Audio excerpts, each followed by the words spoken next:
जीतने और हारने का जिक्र उन्होंने किस संदर्भ में किया है समझिए। पूरा वचन है जीसस का ये कि जो यहाँ के जीते हुए हैं वो जब उधर आएंगे तो कतार में सबसे पीछे नजर आएंगे, और यहाँ के जो हारे हुए हैं वो जब वहाँ आएंगे तो सबसे आगे नजर आएंगे। यहाँ पे जीतने और हारने से आशय क्या है? जीतने हारने से आशय ये है कि जो यहाँ पर परिणाम पर जितनी नजर रखेगा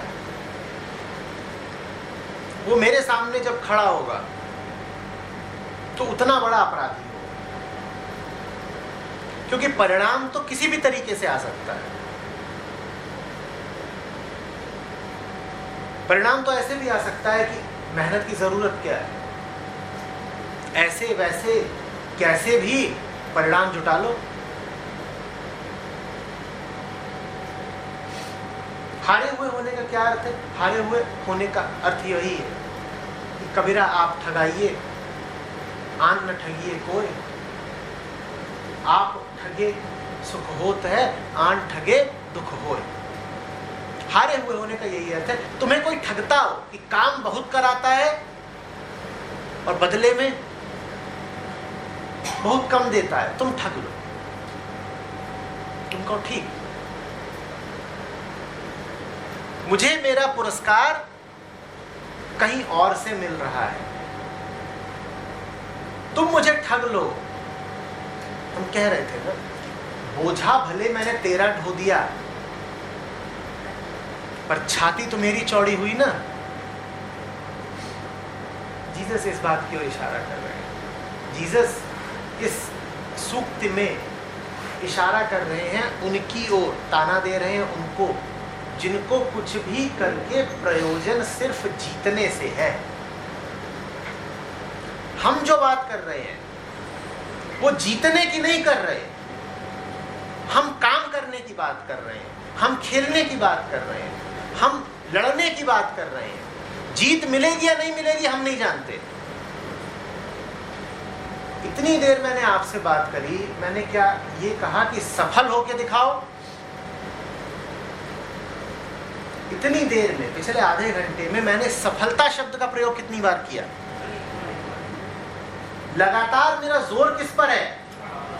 मेहनत पर। इन्होंने जब किलर इंस्टिंक्ट भी कहा तो मैं कह रहा हूं तुम्हारे काम की प्रक्रिया में सौंदर्य और ताकत होनी चाहिए,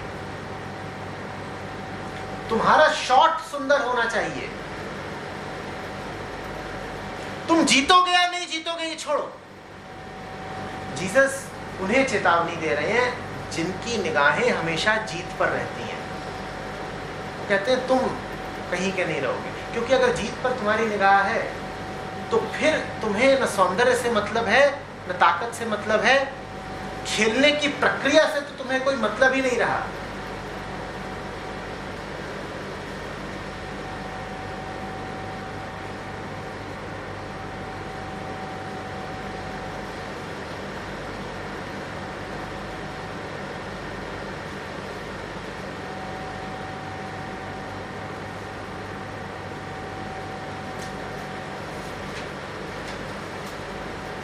तुम्हारा तो सारा प्रयोजन रह गया है जीतने मात्र से।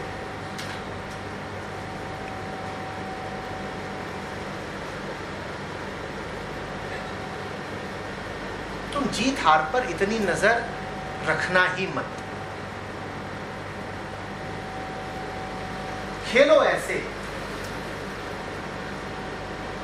कि जीत भी मिल जाए तो बड़ी बात ना लगे,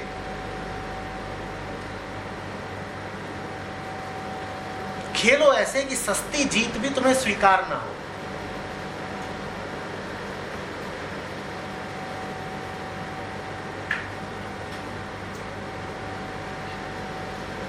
सस्ती जीत समझते हो ना?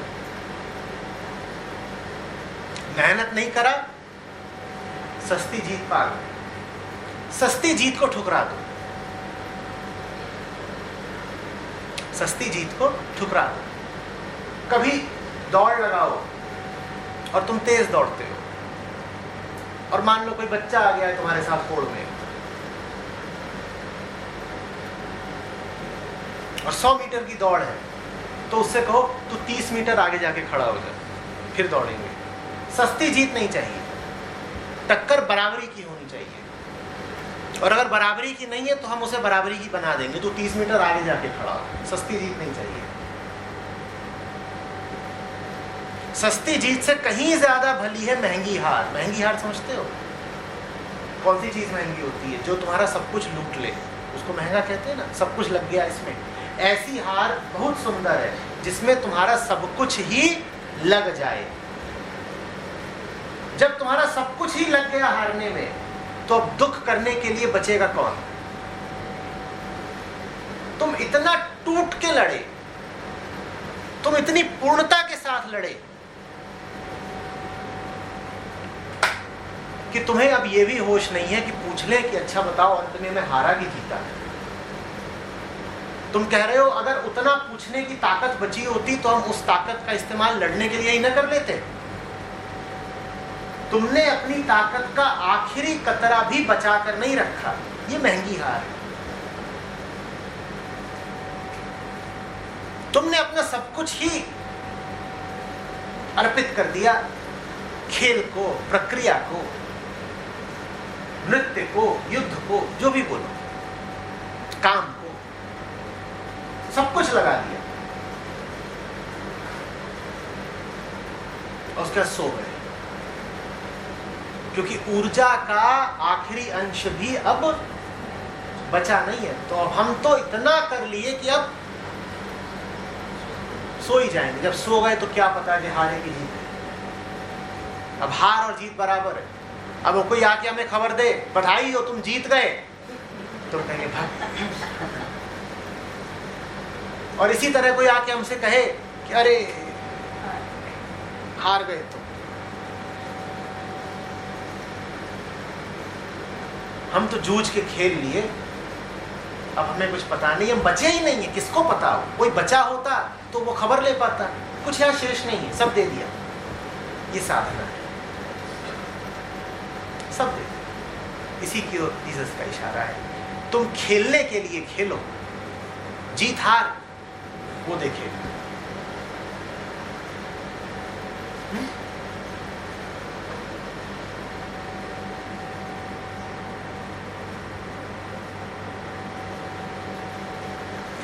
जीसस के वचन को हारने का अलंकरण मत बना देना। वो तुम्हें हारने के लिए प्रेरित नहीं कर रहे हैं, वो बस तुम्हें जीत की जिद, जीत से आसक्ति के विरुद्ध सावधान कर रहे हैं। जब जीसस कहते हैं कि मेरे पिता के दरबार में ये सब जीतने वाले पीछे और हारने वाले आगे नजर आएंगे, तो वो हारने वालों का गुणगान नहीं कर रहे हैं।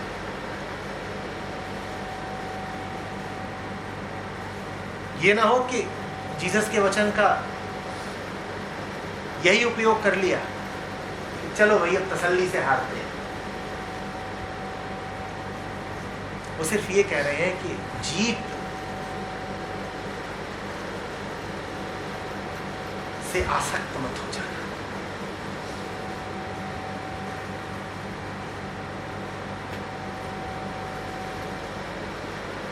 दिल लगाना काम में।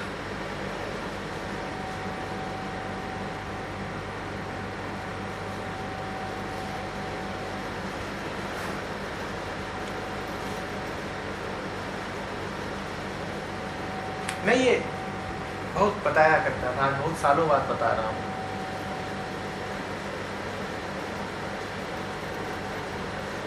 आईआईटी की जो प्रवेश परीक्षा होती है, जेईई, उसकी तैयारी की, लग के करी थी।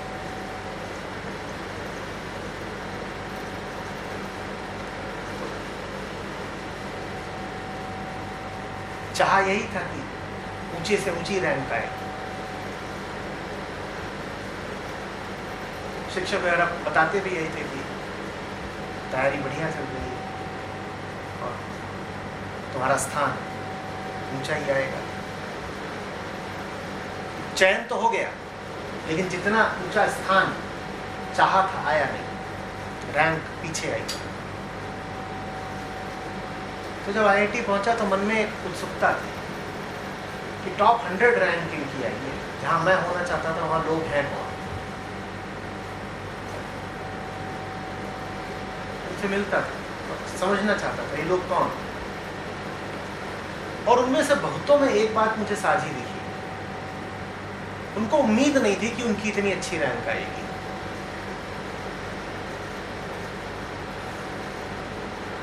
उनको ये भी उम्मीद नहीं थी कि बुरी रैंक आएगी, उन्हें कोई उम्मीद नहीं थी। उन्होंने बिना उम्मीद के पढ़ाई करी थी। वहां से मैंने सबक सीखा। मैंने कहा अगली जो भी बड़ी परीक्षा देना उसमें ये बात याद रखना, इस बार शायद तुमने गलती यही करी कि निगाह परिणाम पर लगा, न लगाते निगाह तो शायद परिणाम कुछ बेहतर हो जाता। एक आध दो तो उसमें ऐसे थे जिन्हें झटका लग गया था जब उन्होंने देखी अपनी रैंक।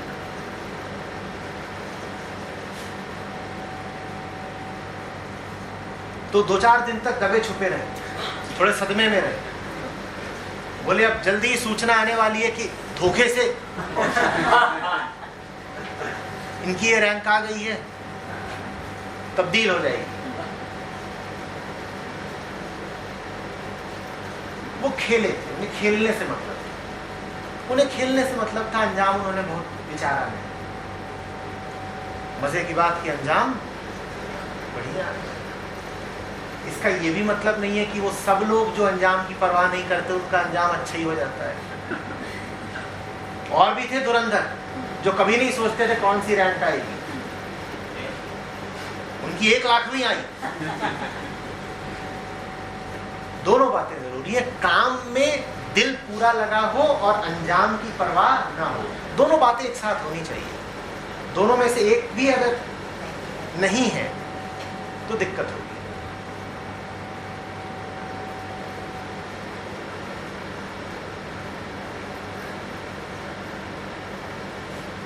और ठीक इसका उल्टा हुआ जब मैंने IIM की प्रवेश परीक्षा दी।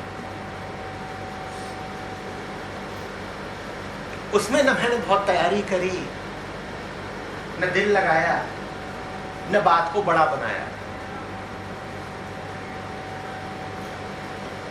यूं ही जाकर के परीक्षा दे आया।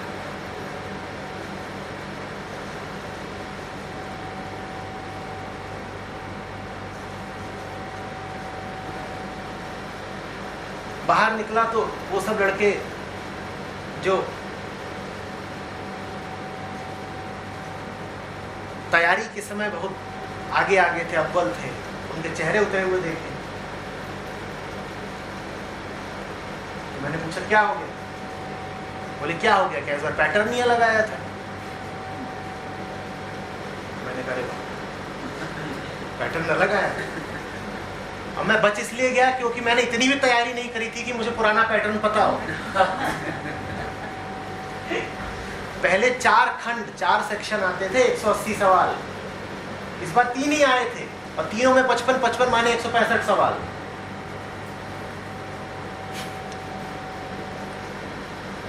जिन्होंने खूब तैयारी करी थी वो इसी बात से परेशान हो गए कि अरे सब बदल गया, सब बदल गया। और पहले सवाल आसान आते थे, इस बार सवाल बड़े मुश्किल आए थे।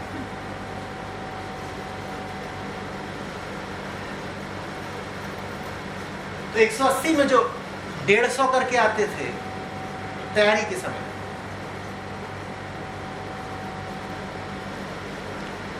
वो झटका खा के 150 से सीधे 80-90 पे गिर गए। मैंने तो ज्यादा तैयारी करी नहीं, मेरे तब भी 180 में 125 रहते थे, और अब जब सब कुछ बदल गया तो 180 में 120 थे। मैं अपनी जगह खड़ा रहा, वो सब पीछे निकल गए। परिणाम आया तो पता चला कि हम सबसे आगे हैं, एकदम आगे हैं। काम पे जोर रखो, इधर उधर की सोचोगे, अपने लिए झंझट खड़ी करो।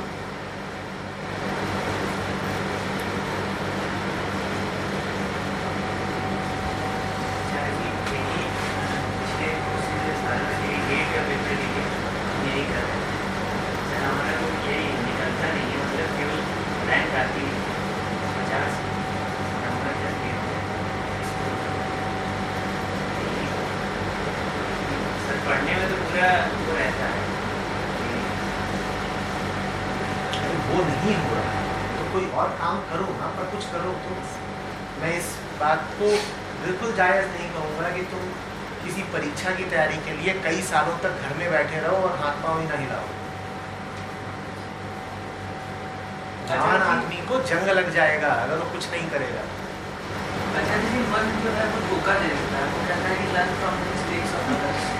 तो उसमें वो सोचता है कि जिस व्यक्ति ने 40 साल मेहनत की है, कुछ कर रहा है, वो तो वो व्यर्थ है, अब उसको दिखता है कि वो व्यर्थ है।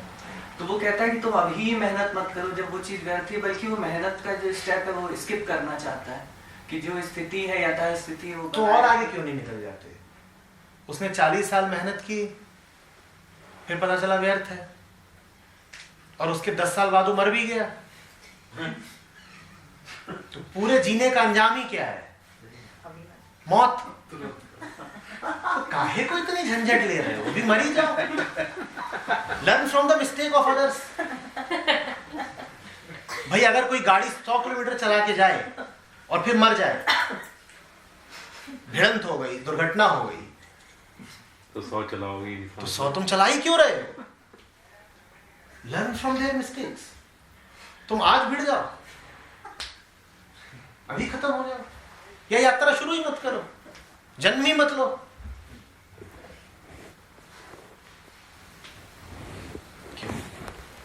ये सर मन धोखा देता है इस तरीके से कि जिस उसकी मन किसको धोखा देता है? खुद को, कि वो जो स्थिति है वो बनी रहे आलस की, और जो नहीं, और ये पता किसको है कि मन खुद को धोखा दे रहा है?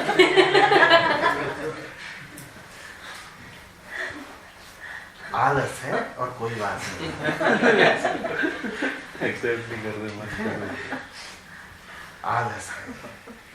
अभी रोटी पानी का तुम्हारा जो भी जुगाड़ है वो बंद हो जाएगा, सब धोखे साफ हो जाएंगे, बिल्कुल सूरज चमकता दिखाई देगा, बिल्कुल कोई धोखा है ही नहीं।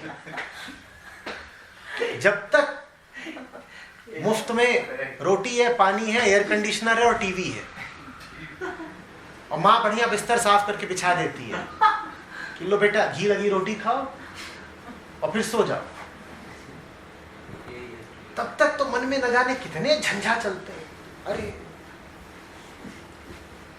अभी भीतर शास्त्रार्थ है, वो जब सुलटेगा तब हम कोई काम करेंगे, और काहे को सुलटेगा?